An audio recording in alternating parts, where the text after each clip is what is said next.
My name is Eliana Light, and I live in Durham, North Carolina. Okay, yeah, so tell us, where'd you grow up? Where'd you go to school? Yeah, I grew up in Memphis, Tennessee.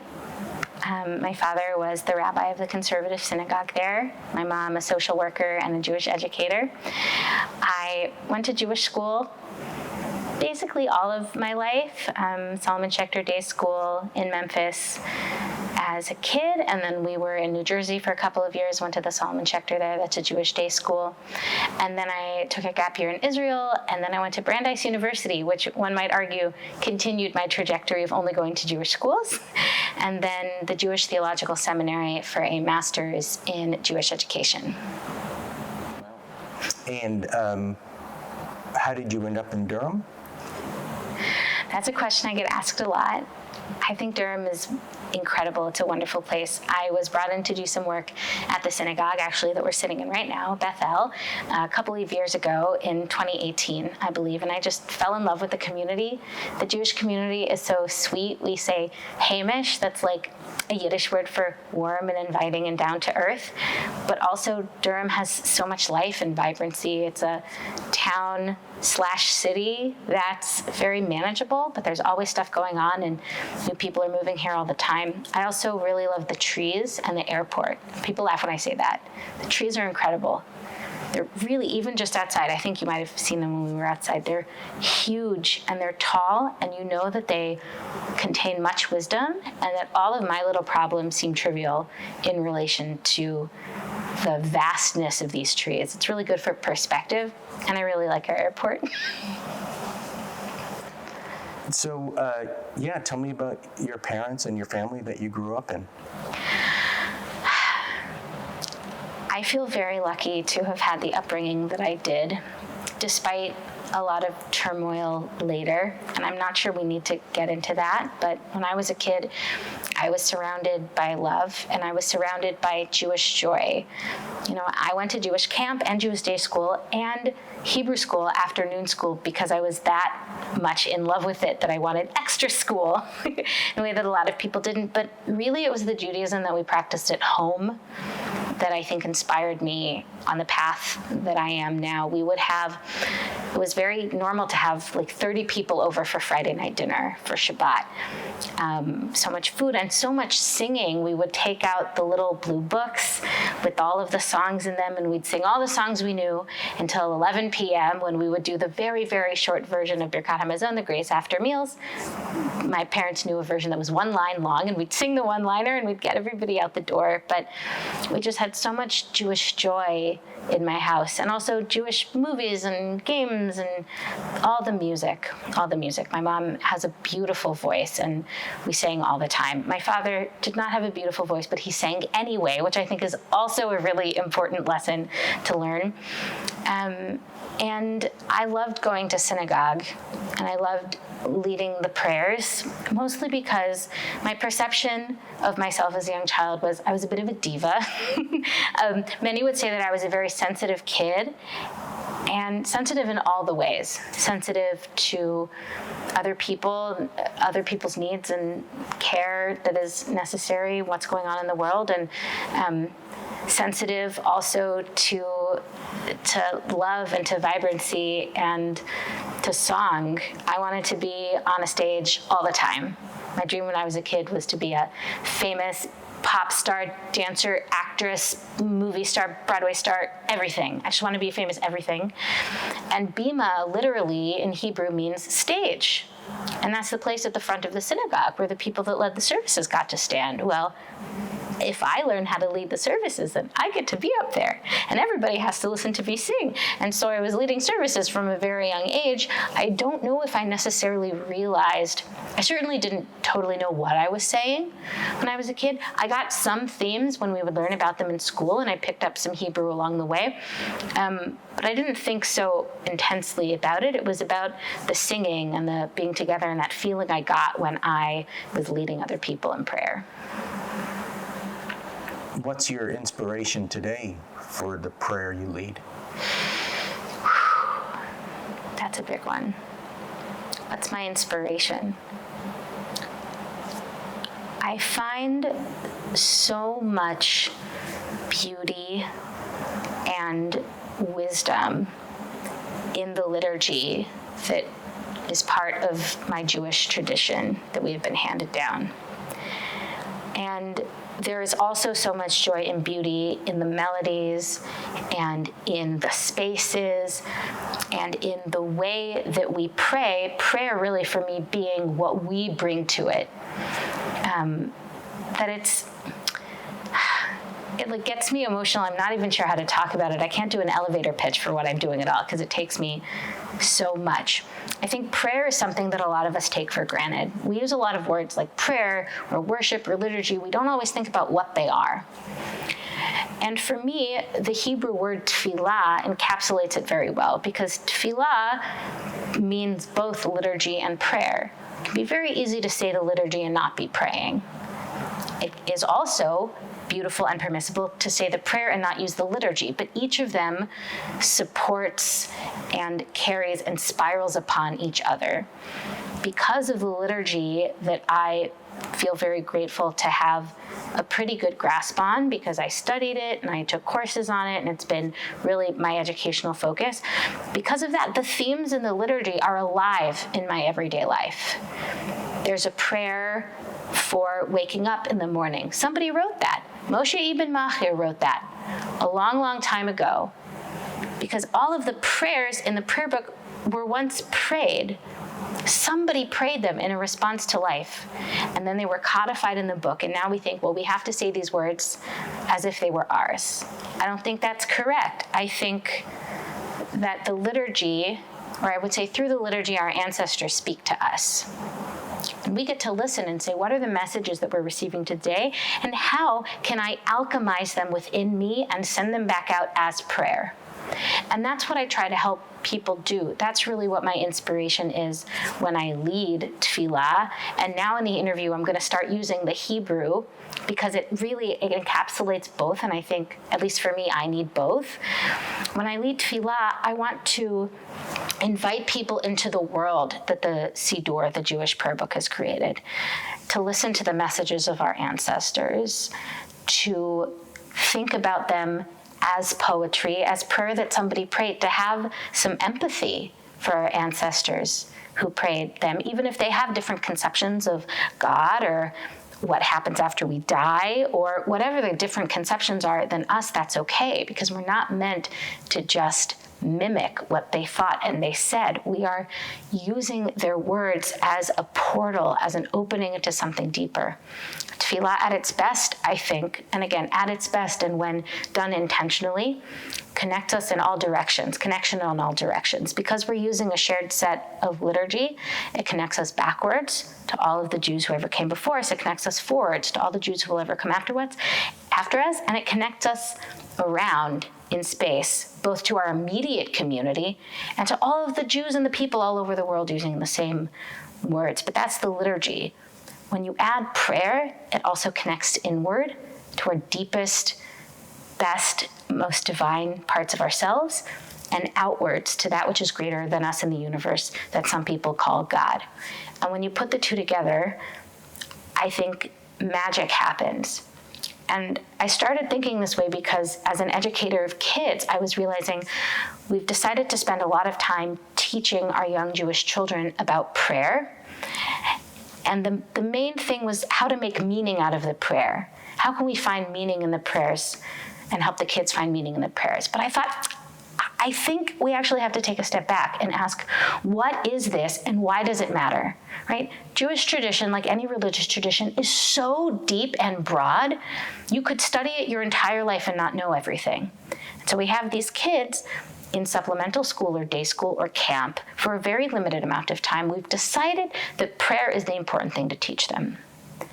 I don't think we can take that for granted. I think we have to ask, is there something intrinsic to this that can help a person be the best version of themselves and that ultimately, if followed to its end goal, makes the world a better place? I think that's true about tefillah, but we have to teach it like it's true. We have to say, it's not just about you making meaning of this. It's about letting it open you and letting you roam around inside of it and feel it and make a home there. And for us as the adults who are teaching and learning it with you, to be able to say clearly and confidently, we're teaching you this because it is a gift that we received from our ancestors. And we actually think deep down that it could make us better and it could make the world better. So that was a very long-winded way of answering your question. Well, how do you think tefillah makes you the best version of yourself? I think, right, it's two things. It's the liturgy and the themes in the liturgy, allowing them to seep into my life. In the morning, our liturgy invites us into these various themes, mostly of gratitude, and then into praise, and then into help. I love Anne Lamott's idea of the 3 universal prayers. Have you read this book? Is it thanks, help, wow, or is it wow, thanks, help? I can't remember the order, but you would absolutely love this book. But again, people prayed these, and then they got stuck in the prayer book, and now they've become liturgy. But these themes are, how about trying being grateful first thing upon consciousness? What does that do to you? What about every step in your morning is an opportunity for a blessing and for gratitude? What would it mean to say a blessing for your body, no matter what state it is in, no matter what it looks like, which is an incredibly empowering and beautiful and important message that I think we need to share more. It's right there. Your body, incredible. Don't take it for granted. Your breath, it's amazing. Don't take it for granted. Your soul, that is pure and divinely given, incredible. Don't take it for granted. We have the power to use our words to create. Don't take that for granted. And because I know these prayers, these pieces of liturgy so well, it's become a part of me more. It was actually it was like a moment for me. I went on a trip to Cuba in the summer of 2019 with a company called Daybreaker that runs these early morning sober raves that are like my favorite way to pray, but we could talk about that later. But they ran a trip to Cuba, and I had this moment of realization. I had many on that trip, but one of them was, the things that I'm teaching my students about prayer, I can do them too, right? I can incorporate them into my life. Paying attention to nature and being in awe at the incredible beauty and diversity of nature, of actually noticing the sky as it changes color from day to night, and feeling the stability of the cycles of the day and the cycles of the seasons, the joy that we're invited to in the liturgy for Shabbat, and calling it a delight. All these things I was trying to teach my kids, really, it's like it hadn't clicked until then. I can do them too. And it has supremely elevated my life. And the more we learn about spiritual education and the importance of building a spiritual core, as Dr. Lisa Miller says, I don't know if you've looked at her work at all. So many things to read. The Awakened Brain is about her research into the psychology of spirituality and how building a spiritual core over the course of the lifespan is one of the best things we can do to help our kids navigate the world. And it's something we need more of. And it's not coming from the rest of the culture. The rest of the culture says compete. The rest of the culture says your value is based on what you look like and what you accomplish. The rest of the culture says a lot of pretty damaging things, but what she talks about, what Dr. Miller talks about in terms of giving our students spiritual tools for life through a shared language, it's all in the Siddur. It's all in the prayer book. Gratitude, feeling loved. My worth is inherent. I can love and appreciate my body for all that it is able to do. I feel unity, and I feel at one and connected with everybody around me. That's really the biggest one. Echad, oneness for me. That's the core of it all, and I'm happy to go on a rant about that also. But everything that she talked about, I realized we have it in the Siddur. There's incredible Jewish spirituality, Kabbalah and mysticism, and that's all great and wonderful. And it's also in the prayer book, but we don't talk about it that way. And so I became very passionate about how do we give over, teach, and do prayer experiences that build our spiritual core using the wisdom of our ancestors and allowing us to respond to life in the way that we do, any way that we do. Again, you can tell I could talk about this for forever. So if I'm going on too many ranty tangents, let me know.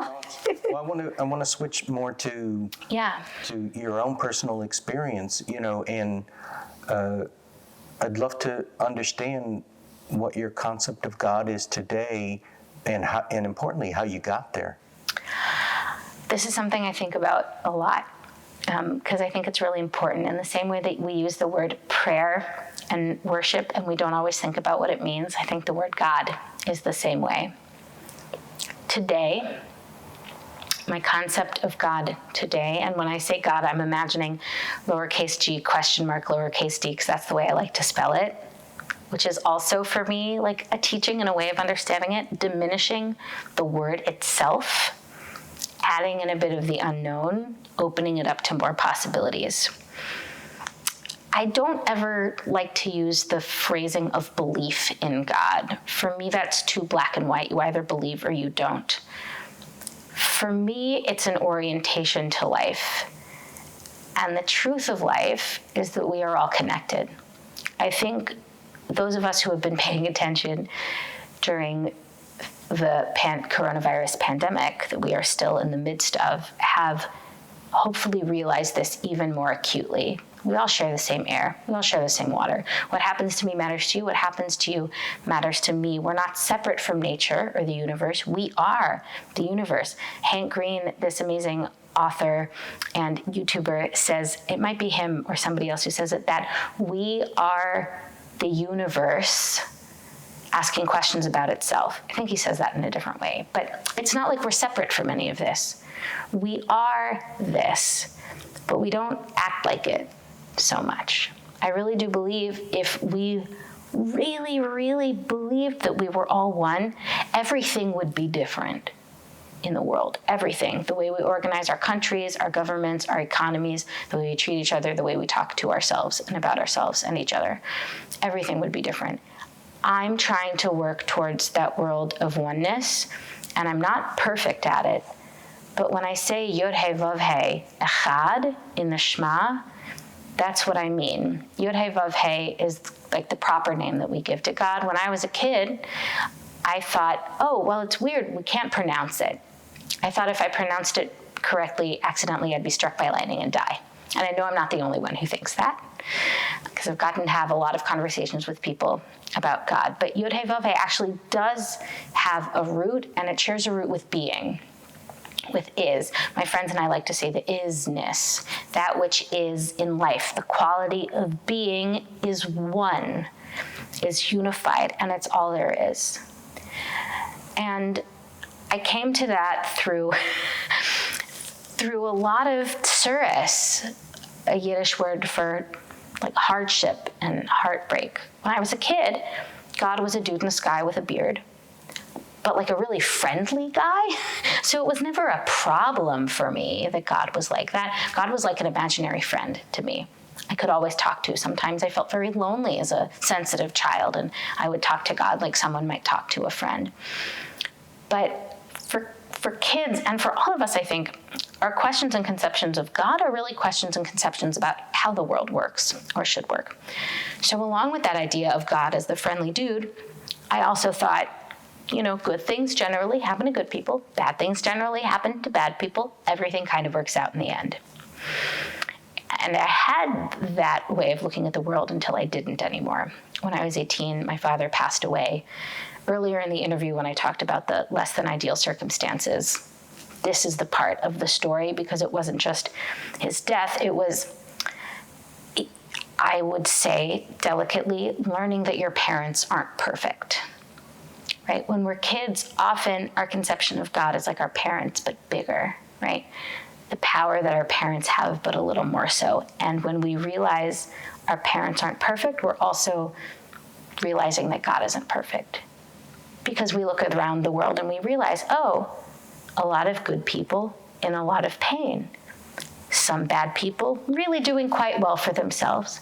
terrible things happening in the world all the time. If there's somebody in charge of this, I don't know if I can be on board with that. And so that threw my idea of God and my idea of morality as it works in the world totally up in the air. And like a lot of people, I thought I was alone in that. I thought all the Jewish adults had it all figured out. Because we go to synagogue, everybody's saying the words, like everybody agrees with it. And it wasn't until I became an educator later that I was able to look back on what happened to me and see that the break, what I started calling the God gap, the gap between what we think we have to believe about God and the way we see or don't see that in the world, I was actually not unique in that. It's an incredibly universal idea. And it's actually developmentally appropriate now that I've done a little bit more learning about spiritual development. It makes sense that it happens at that time of life, older middle school, bar bat mitzvah age, 13, 14, when we realize it's not all that perfect and when we start to search for more meaning in the world at large. It was talking to people. It was having the stage where I was very angry at God. The time that I was saying the mourner's Kaddish, the prayer that you say when someone in your immediate family has passed away, was during the month of Elul, the month leading up to the Jewish high holidays. And Psalm 23 is traditionally said each of those days. And there's a line in there that says, though my father and mother may leave me, God will take care of me. And I would go to pray every day. That was my year and my gap year in Israel. So we had prayers every day. And I would do them all because they were comforting to me, except I wouldn't say that line. Like that was my little angry fist at God, because I thought, well, my father didn't leave me, you took him, because I understand God as having ultimate power in the universe who could have decided to do something but didn't. A couple of things helped. Reading when bad things happen to good people, realizing that I was not the only person to have ever come about that, and realizing that my conception of God did not need to include ultimate power for every single event that took place, and either, as Rabbi Kushner talks about, a God that either has the power and chooses not to use it, right? That's also, I can't believe in that God either. Right? Either there's some sort of reason, everything happens for a reason. I hate that, right? Either there's a reason that it happened or there's a reason that it didn't. God could have done something and didn't. So that I could change my theology, that my idea of God could change as I grew, and talking to different rabbis and educators about that. And then I moved to New York and I started going to Romemu, which is a synagogue founded by Rabbi David Ingber from the Renewal tradition. And I started reading Jewish with Feeling by Rabbi Zalman Schachter Shalomi. And I think that's the first time I saw God spelled differently. I used to spell it with an exclamation point. I think that's the way that it was shared. I also deeply remember a teaching from Rabbi Andrew Hahn, the Kirtan rabbi, about kind of the tension that we have when we start to think about God as this is-ness, as all that is, as an orientation towards oneness. How do I pray to that? How do I have a relationship to that? It's very difficult. And he kind of gave me permission. He said, it's God. Like, it doesn't have to make logical sense. It's okay. There's a place in the Jewish liturgy for Shabbat morning, Sabbath morning, which quotes from the prophets saying, Kvodo malei olam, God's glory fills the universe. And Reb Drew said, I get that. It's kind of a new agey person. The divine spirit permeates all things. And then later it says, quoting still from the same piece in the prophets, Aye mekom kvodo, where is the place of God's glory? Where is the place of God's glory? Well, we know it's everywhere. You don't have to ask the question. It's everywhere. And yet, in times of doubt and in times of fear and in times of great joy and happiness and praise, we desire to call out to that which is bigger than ourselves. And it doesn't have to make logical sense.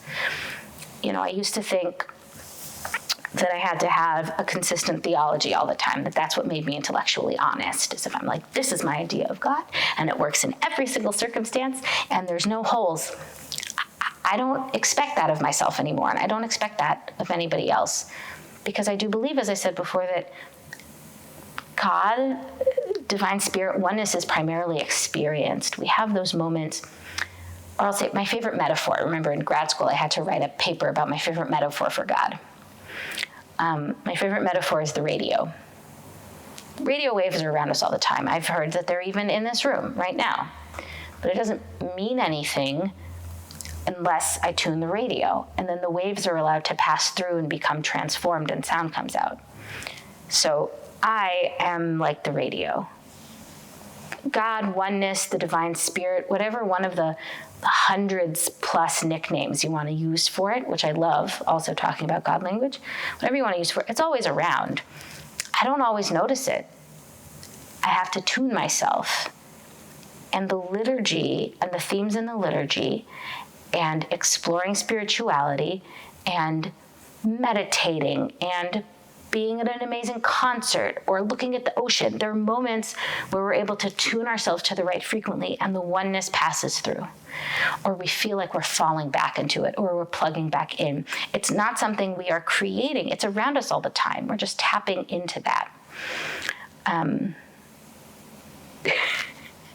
And you asked me what my idea of God was today. Again, I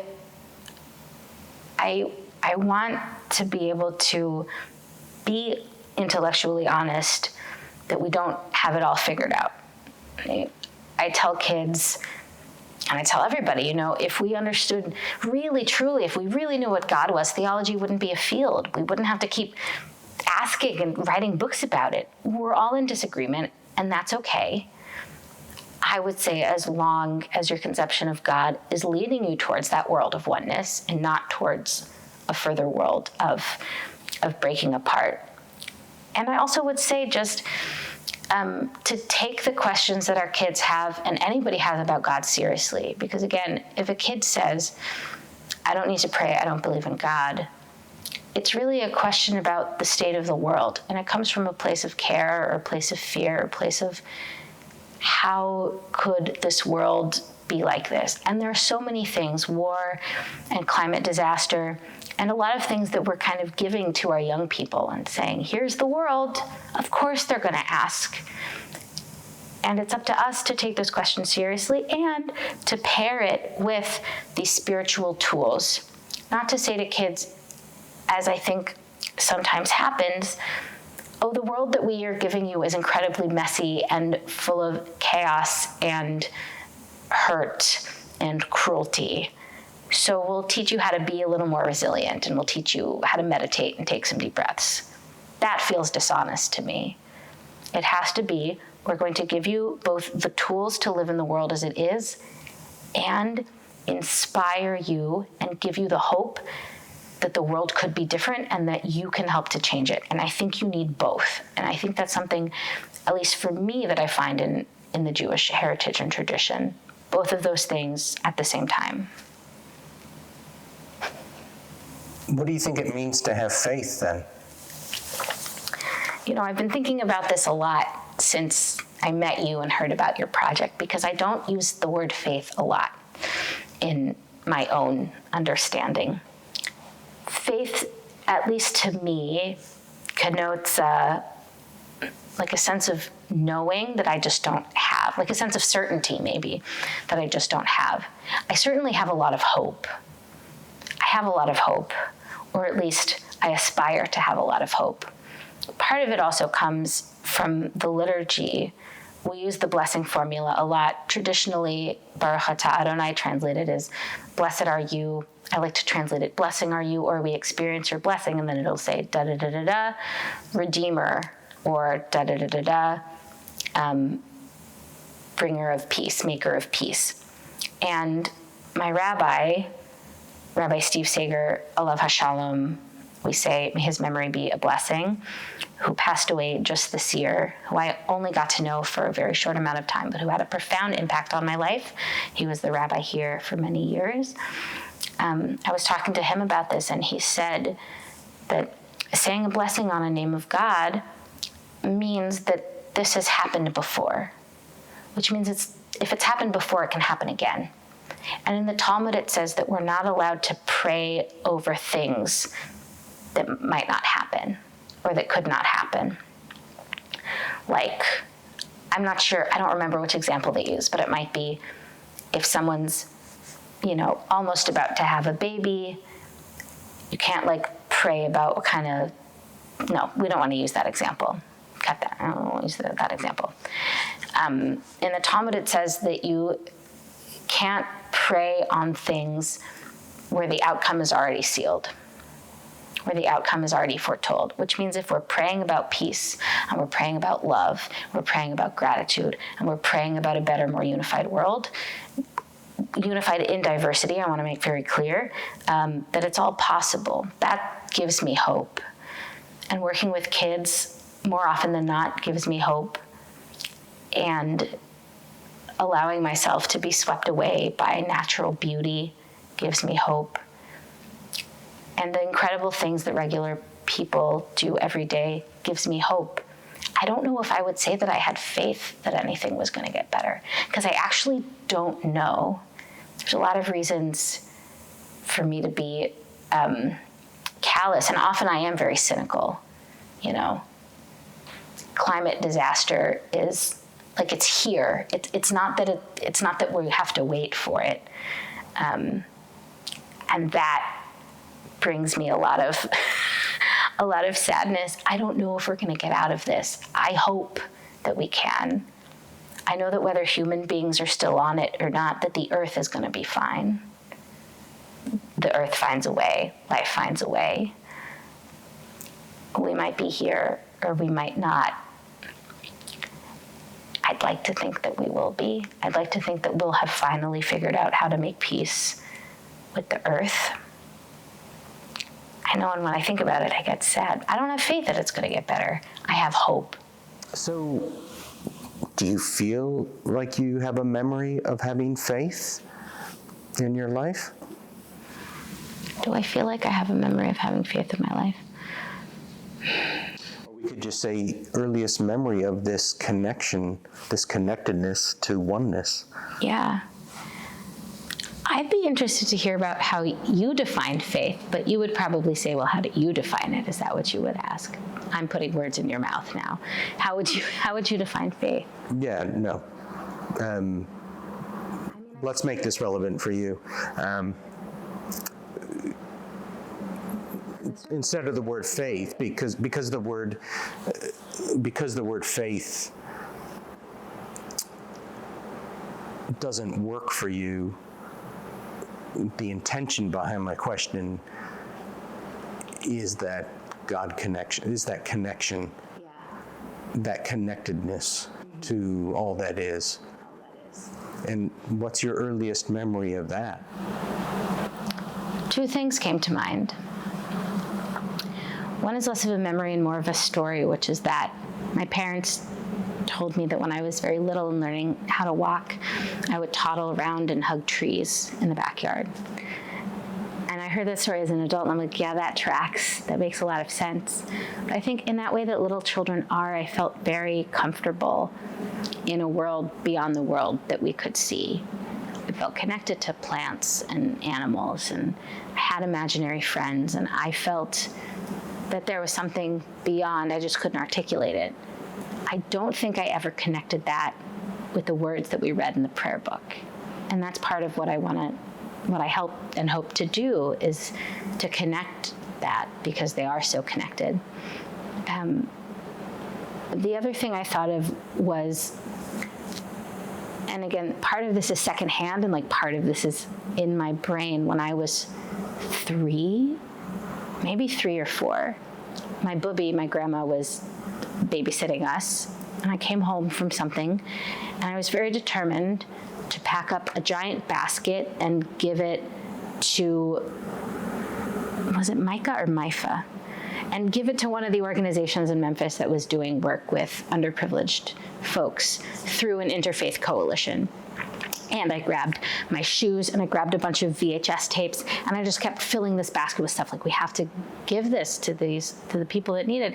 And I remember my parents came home and they're like, that's so great, Eliana. And also, like, they don't need to have all of your shoes and like all of your things. Like, we're gonna have to put some of those out of the basket. But I felt very determined and very proud that I could do something to help. I felt very lucky that we got to be a part of interfaith work in Memphis. Though in Memphis it really did mean many different flavors of churches and us, the synagogue. But still, there was a great coalition to do good in the world, and I felt like I wanted to be a part of that, and that had something to do with spirit. Again, I don't think I totally knew it, but I knew that feeling in my heart, that important feeling in my heart. Do you feel like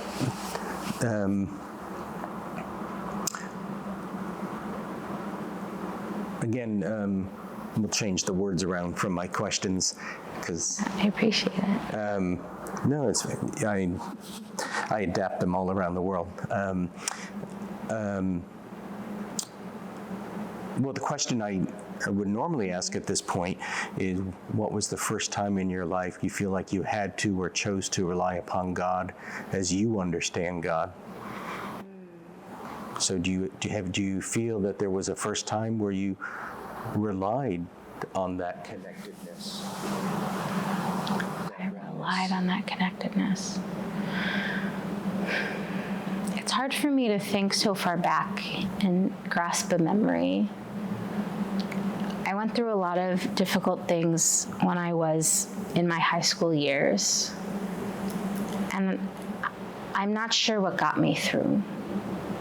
There was some sense that there were other people looking out for me. There was some sense that I would be okay. So maybe I don't even want to place it there. I would say that during this pandemic, there have been many moments of challenge. Certainly not just for me, but I moved here, I had 7 months before the pandemic hit. I hadn't made many friends yet. I hadn't found my people yet. I have them now, but I didn't have them before. And there were a lot of times that I was very lonely. And times when I fell into depression, times where I fell into depression, knowing that my brain has a tendency to do that.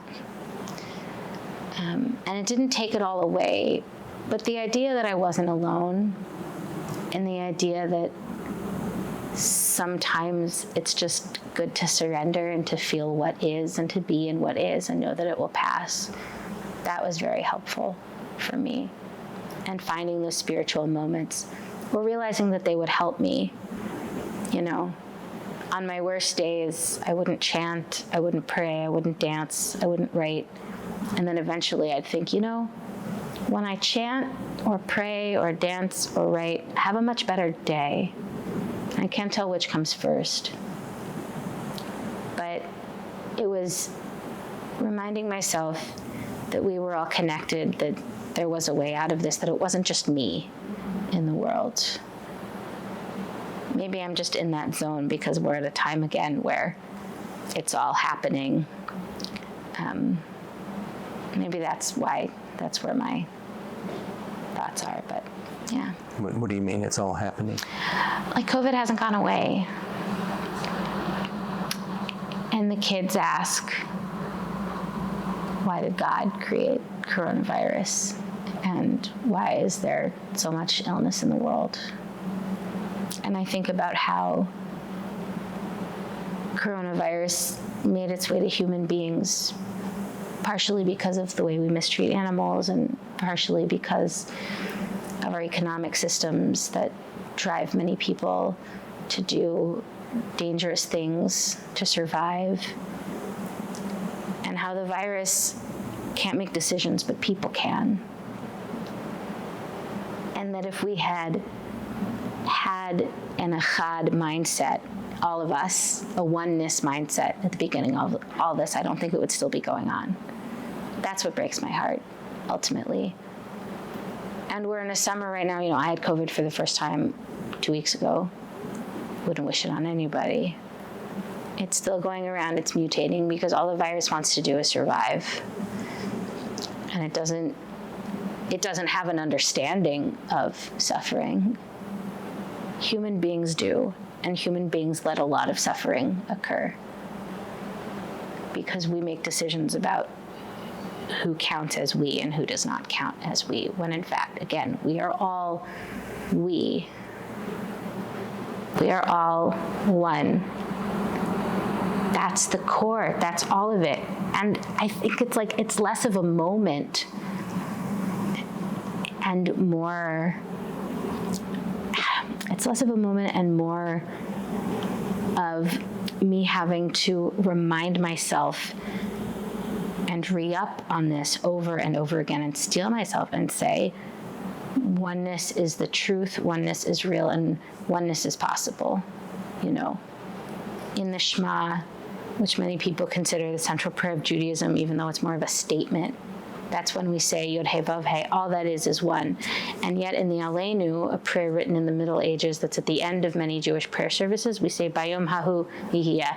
On that day, Yod Heh Vav Heh, all that is will be one, and God's name will be one. How can it be both something that is real now and also something that can only happen on that day? It's because even though it's real, it's something that we have to work towards and remember. Yeah, so it's hard for me to think of times where it was my faith in God that got me through, because it's not always the big moments, it's the little ones.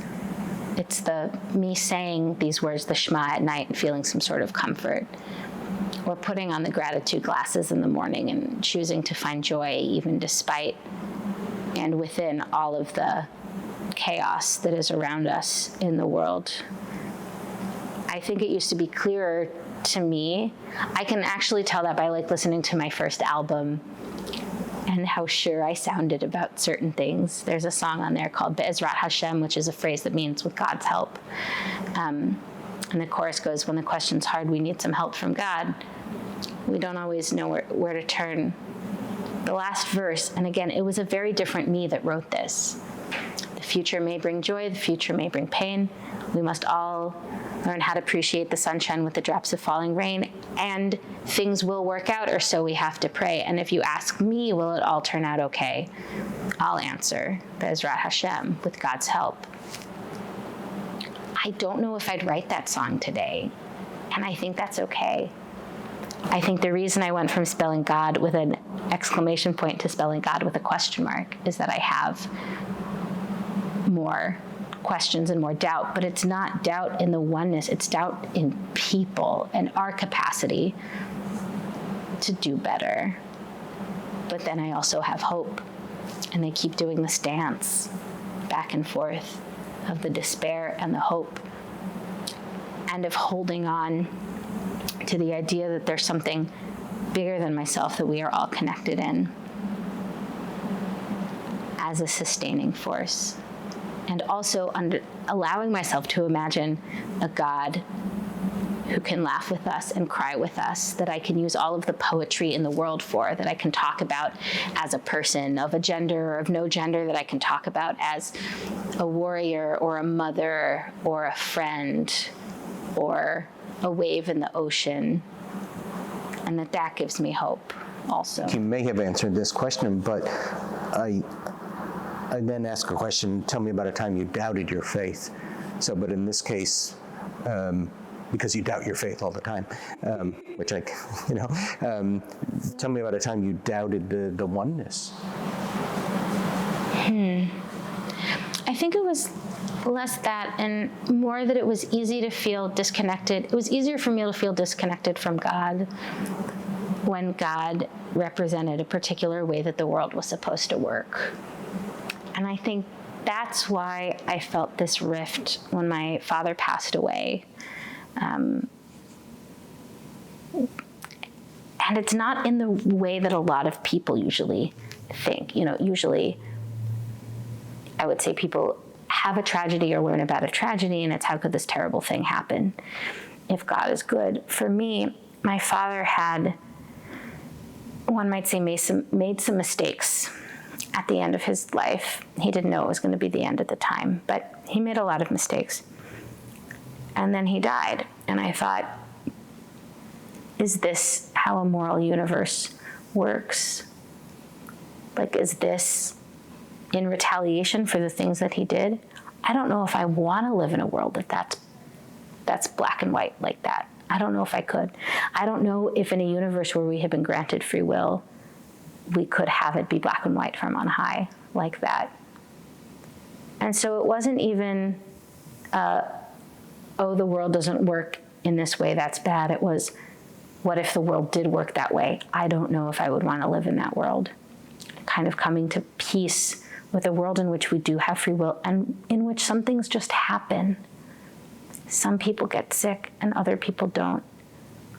And sometimes the choices of the people matter, but often it doesn't. And we are very quick, especially in this country, I think, to blame people for their illnesses and to blame people for the places that they are, for their own choices.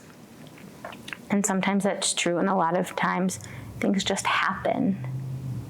And there are systems that human beings have created that make it more likely for certain outcomes to happen, for people who have the money to get care and who don't have money to not get care. That's a thing that people invented. Something I have to remind myself, or that it has helped me to remember, and that I think prayer and a particular notion of the divine has helped me do, is to recognize that there are many times where I think I have the power to do something, but I actually don't, and that surrendering is the best thing to do. Surrendering to the moment, some might call it feels like sometimes surrendering to God's will, surrendering to whatever it is. There's nothing I can do about this, and letting it be. But then there are also moments where we think that our actions don't matter, that they actually do, and that collectively we actually should be doing a lot, and we shouldn't surrender and say, well, this is just how things are. I find that the first one is more about me as an individual, surrendering, going with the flow, trying not to push against it so hard, and finding the beauty in that. Not to say that everything happens for a reason, but to say that I can choose more or less my response to whatever's happening. But that on the other side, as a collective, we actually have way more power than we think. We could end poverty if we wanted to. Like, that's a thing that we all could do. If we decided it was important enough, we could end wars, we could end hunger. There's a lot of stuff we could do collectively.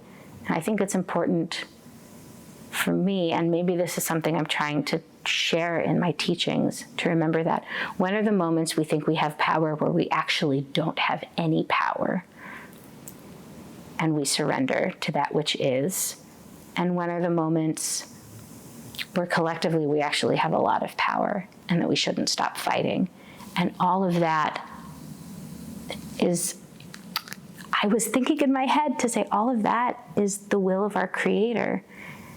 And God language that is that anthropomorphic sometimes scares me when it comes out of my mouth, because I don't know if I believe in that, but I don't think it matters. Surrendering to the will of our Creator, we come from something. We were created as one. The stories in the Torah, I don't think they're historical fact. I think they're meant to teach us the fact of our inherent oneness. The Torah starts with Adam and Eve. It doesn't start with Moses and Pharaoh. It starts with Adam and Eve because we all came from the same place.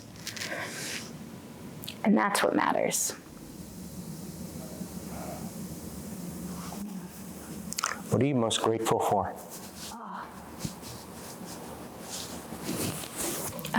Everything. I mean, there's this great, I think it's a Carl Sagan quote. I'm not 100% sure. If you want to bake an apple pie, first you have to invent the universe. And by that I mean it's just everything. There's a way of thinking about the world in a nihilistic way, being like, well, I didn't really choose to be here, and yet here I am. What am I supposed to do with that? It's incredible. I didn't do anything to deserve being born. Ta-da, here I am in life through no fault of my own. Nothing that I've ever done could have happened alone.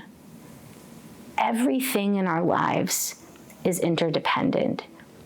And sometimes I get caught up in just like a gratitude mindset where I can't do anything else. I'm just so grateful for everything. Like I said in the song, I think that's where aiming our gratitude towards God is helpful. It's a stand-in for millennia and millions of hands and millions of droplets of water and infinite atoms of carbon and oxygen, whatever it might be. Even with all of the pain and the suffering in the world, there is so much beauty and there's so much joy.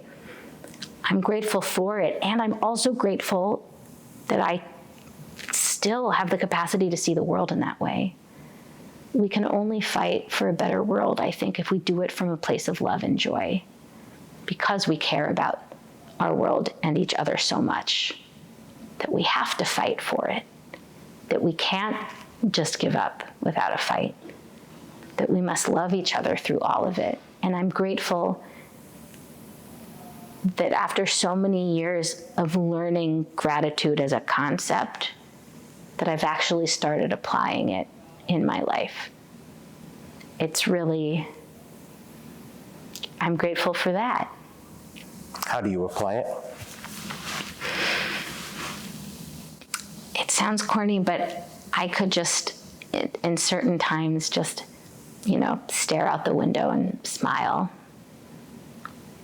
like a goofball at how beautiful and wondrous everything is. I love looking at the stars. And I'll sit and I'll meditate, not for very long, because I'd rather dance or chant or something. It's happened this morning, and I just smile like a goofball because I've allowed to enter into my body a feeling of immense gratitude just for the moment. And I try to remember to do that before I eat, and I try to remember to do that before I go to sleep and at different moments through the day. I think that's what a blessing practice is. I think I try to sprinkle it throughout my day. I mean, traditionally, it's said in Judaism, you're supposed to say 100 blessings a day. I used to think that meant I say 100 abracadabras, that it's just something about saying the words. It is about saying the words.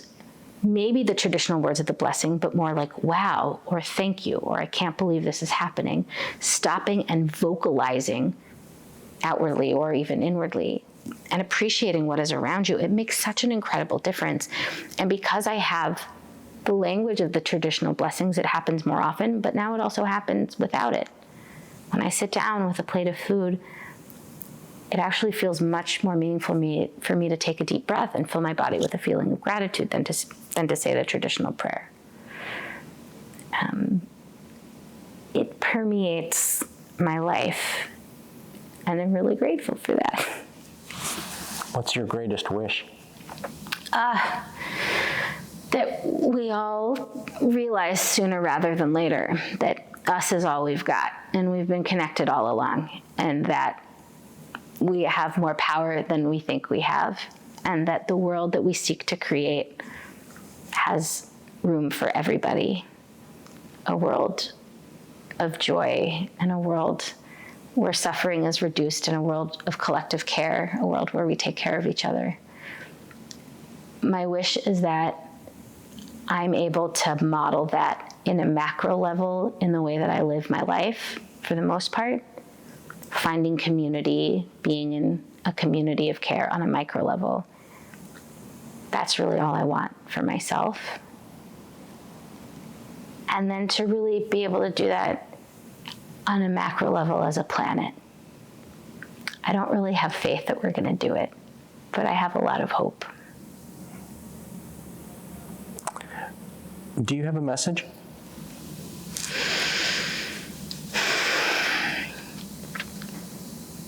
We are one, and you are loved. Yeah. After all the things that I've said in this interview, that's really it. I remind myself. I remind others so that I can remind myself. You are loved, and we are one. When I show people the portrait that we made of you, What would you like them to know about you?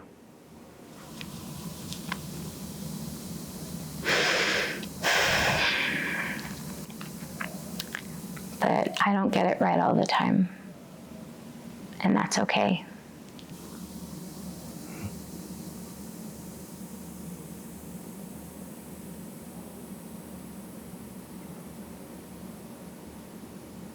Is there anything else you'd like to share that matters to you? Yeah. I think this project matters.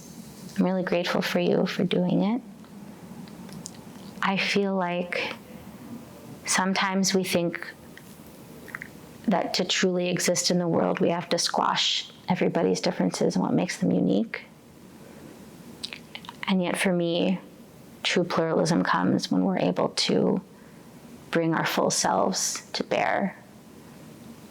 I don't want to pretend that every individual person's spiritual journey is exactly the same, that every world religion is exactly the same. I don't think we do that. I think we celebrate the diversity within the unity, the many that are in the one. And I'm really grateful for projects like this that are able to do that. I think music helps us do that, especially music that comes from a place of prayer. I think poetry helps us do that. Art helps us do that. And just talking to people and learning their stories. I've become, I will say, a lot more socially awkward during the pandemic. I don't always talk to people in the way that I used to. But I think this is inspiring me to ask these questions of more people and to learn more about them. Because it could have been anybody else in this chair, I think. And let's just play, you can play a few things. Okay, great. 2 or 3 things, and it's all meaningful to me. And just tell me what you're going to play. Great. This is a nigun, a wordless melody. I call it sometimes the 121st Street nigun or the 122nd Street nigun, or just the Harlem nigun, because it came to me while I was walking around when I used to live in New York, and I found that these melodies. Am I supposed to be looking at the camera at you? Yeah, the camera. The camera. Oh, okay. excuse me. No, you can look at me. Okay. Yeah. Maybe I'll sing it and then I'll explain it. Hi da da da da. Hi da do. Hi da da da do. Hi da da. Hi da da da da. Hi da do.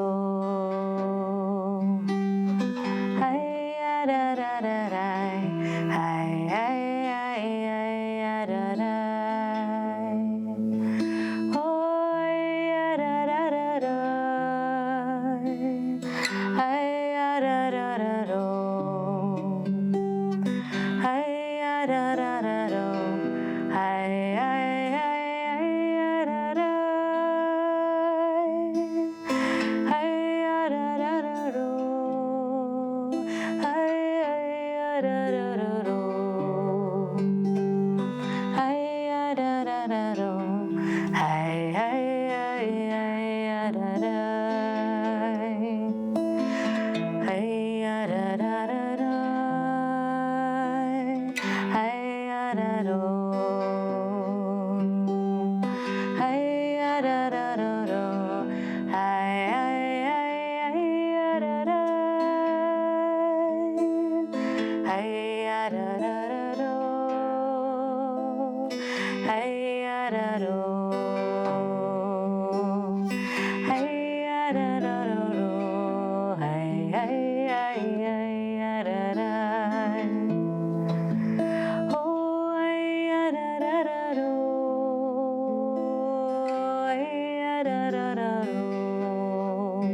121st or 122nd Street or Harlem Nigun.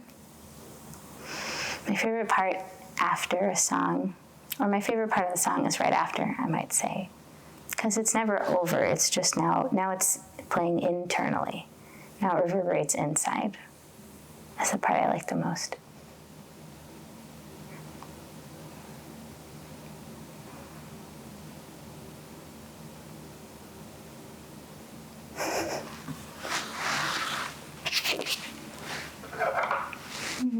Aww. Okay. Thank you.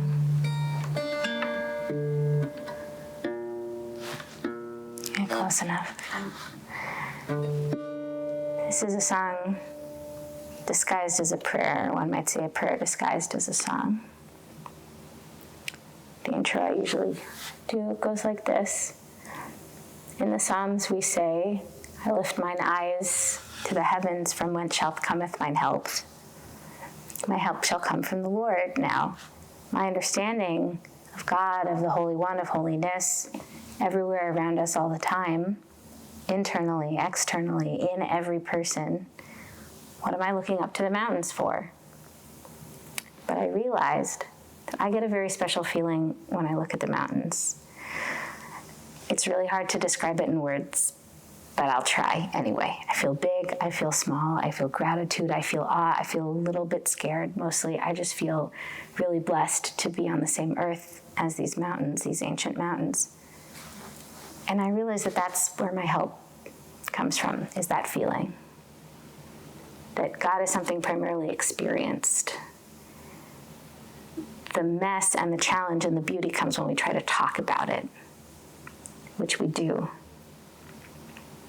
So when I do this in concert, I invite people, and I'll invite you, Daniel, and anyone else who's watching, to maybe even close their eyes and settle into their seat, feel connected to the earth, to their breath, and to think, what is that place for you? Because it might be the mountains, or it might be the ocean, it might be looking into a child's eyes, it might be singing with a group of people, it might be at a baseball game, wherever it is that you feel that sense of bigness, of smallness. I feel more like myself than ever, and I feel more a part of something bigger than myself than ever. Those are very special moments. And we can maybe capture some of that feeling. And it can help us. When I forget I'm as small as a speck of dust, Eliana, Yod Heh Vav Heh.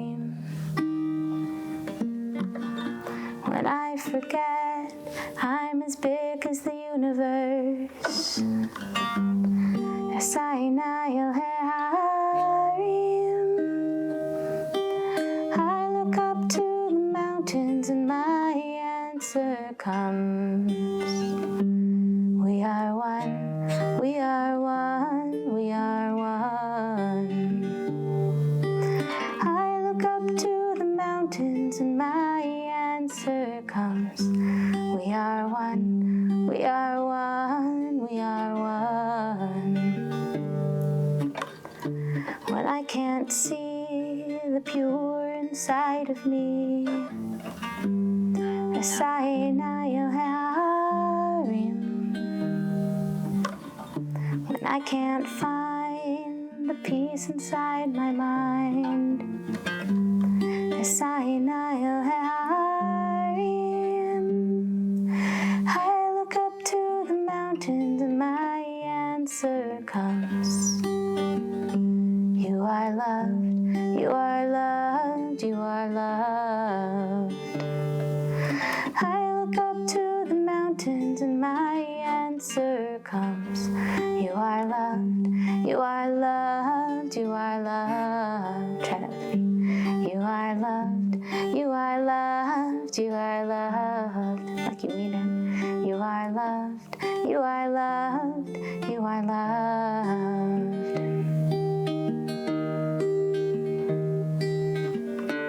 We are all made up of the same star stuff. We are held and loved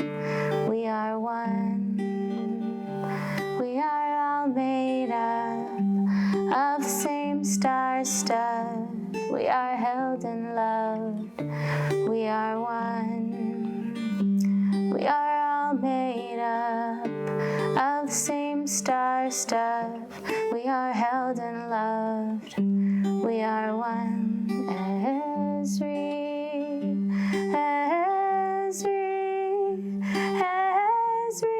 Mem Havaya. I look up to the mountains, my answer comes. You are loved, you are loved, you are loved. We are one, we are one, we are one. We are one, we are one, we are one.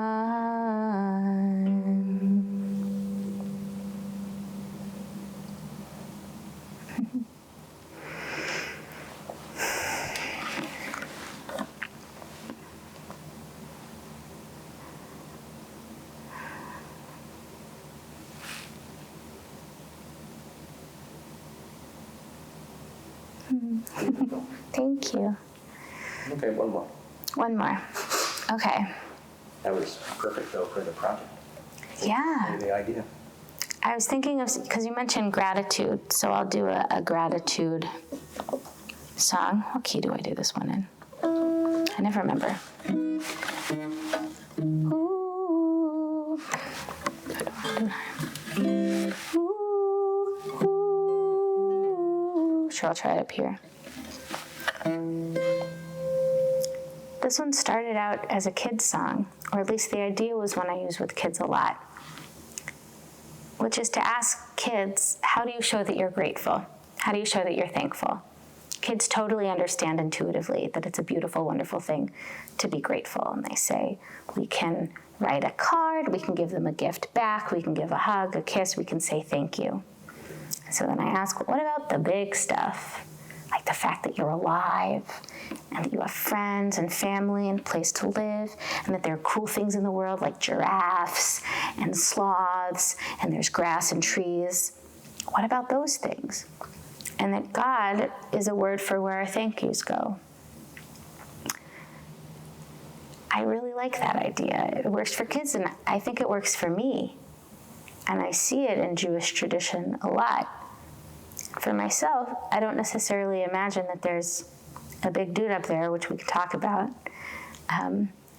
But if I really was going to be grateful for even the tiniest thing, even this tree, it wouldn't just be this tree, it would be millennia of the earth forming, and that seed happened to be there in all of the birds, all of the squirrels, all of the drops of rain, all of the clouds. Like if I listed everything that actually led to that tree being there, we'd be here all day just talking about that tree. But instead, we say God. So this song comes out of the Jewish ritual of bringing first fruits for the holiday of Shavuot, or any time.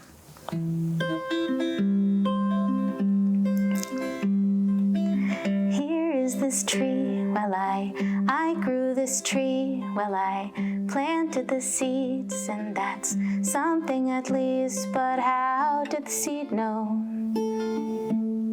what it would take to grow?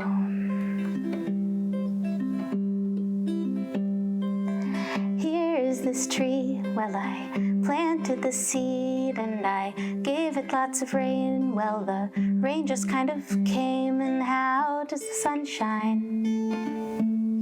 At just the right time. Ooh, guess I'm grateful to guess I'm grateful to you. Guess I'm grateful to you, God. So here's a little gift from me, the fruits of our tree. Here is this hand, well, it digs in the land, and the land holds the seed, and it gives what it needs, and I wonder if the land knows the beauty that it shows. Here is this life, well, I don't know why, but my body knows to be, and it breathes air into me. And who even is to say that we should be here anyway? Ooh, guess I'm grateful to guess I'm grateful to you. Guess I'm grateful to you, God. So here's a little gift from me, the fruits of our tree. And I know you're everywhere, the rocks, the roots, the air, and yet I go to your house and I offer it there, like my parents before me, without whom I wouldn't be, without whom there's no seed and no tree. Guess I'm part of something bigger than me. Here's this life, here's this hand, here's the seed, here's this tree. Ooh, guess I'm grateful to guess I'm grateful to you. Guess I'm grateful to you, God. So here's a little gift from me, the fruits of our tree. Yeah, we did it. You and me, the fruits of our tree. The fruits of our tree.